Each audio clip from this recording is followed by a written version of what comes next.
கர்த்தருடைய பரிசுத்த நாமத்துக்கு மகிமை உண்டாவதாக. வாசிக்கும்படியே கொடுக்கப்பட்டுள்ள வேத பாடம் லூக்கா 1ஆம் அதிகாரம் வசனங்கள் 5 25 முடிய.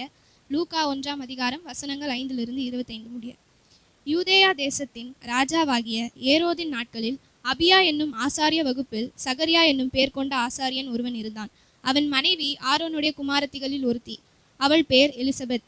அவர்கள் இருவரும் கர்த்தரிடத்தில் சகல கற்பனைகளின்படியையும் நியமங்களின்படியையும் குற்றமற்றவர்களாய் நடந்து தேவனுக்கு முன்பாக நீதி உள்ளவர்களாய் இருந்தார்கள்.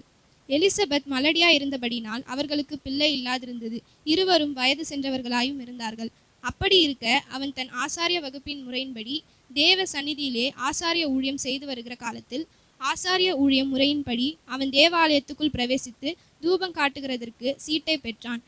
தூபம் காட்டுகிற வேளையில் ஜனங்கள் எல்லாரும் கூட்டமாய் வெளியே ஜெபம் பண்ணி கொண்டிருந்தார்கள். அப்பொழுது கர்த்தருடைய தூதன் ஒருவன் தூப பீடத்தின் வலது பக்கத்திலே நின்று அவனுக்கு தரிசனமானான். சகரியா அவனை கண்டு கலங்கி பயமடைந்தான். தூதன் அவனை நோக்கி, சகரியாவே, பயப்படாதே, உன் வேண்டுதல் கேட்கப்பட்டது. உன் மனைவியாகிய எலிசபெத் உனக்கு ஒரு குமாரனை பெறுவாள். அவனுக்கு யோவான் என்று பெயரிடுவாயாக. உனக்கு சந்தோஷமும் மகிழ்ச்சியும் உண்டாகும். அவன் பிறப்பின் நிமித்தம் அநேகர் சந்தோஷப்படுவார்கள். அவன் கர்த்தருக்கு முன்பாக பெரியவனாயிருப்பான். திராட்சை ரசமும் மதுவும் குடியான். தன் தாயின் வயிற்றில் இருக்கும் போதே பரிசுத்த ஆவினால் நிரப்பப்பட்டிருப்பான். அவன் இஸ்ரவேல் சந்ததியாரில் அநேகரை அவர்கள் தேவனாகிய கர்த்தரிடத்திற்கு திருப்புவான். பிதாக்களுடைய இருதயங்களை பிள்ளைகளிடத்திற்கும் கீழ்ப்படியாதவர்களை நீதிமான்களுடைய ஞானத்திற்கும் திருப்பி உத்தமமான ஜனத்தை கர்த்தருக்கு ஆயத்தப்படுத்தும்படியாக அவன் எலியாவின் ஆவியையும் பலமும் உடையவனாய் அவருக்கு முன்னே நடப்பான் என்றான். அப்பொழுது சகரியா தேவதூதனை நோக்கி, இதை நான் எதினால் அறிவேன்? நான் கிழவனாயிருக்கிறேன், என் மனைவியும் வயது சென்றவளாயிருக்கிறாளே என்றான். தேவதூதன் அவனுக்கு பிரதியுத்தரமாக, நான் தேவ சன்னிதானத்தில் நிற்கிற காப்ரியேல் என்பவன்.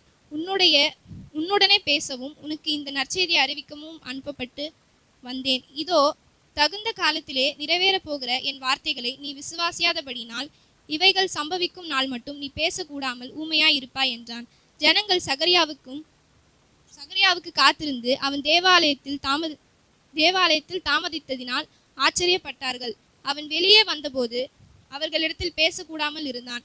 அதனாலே தேவாலயத்தில் ஒரு தரிசனத்தை கண்டான் என்று அறிந்தார்கள்.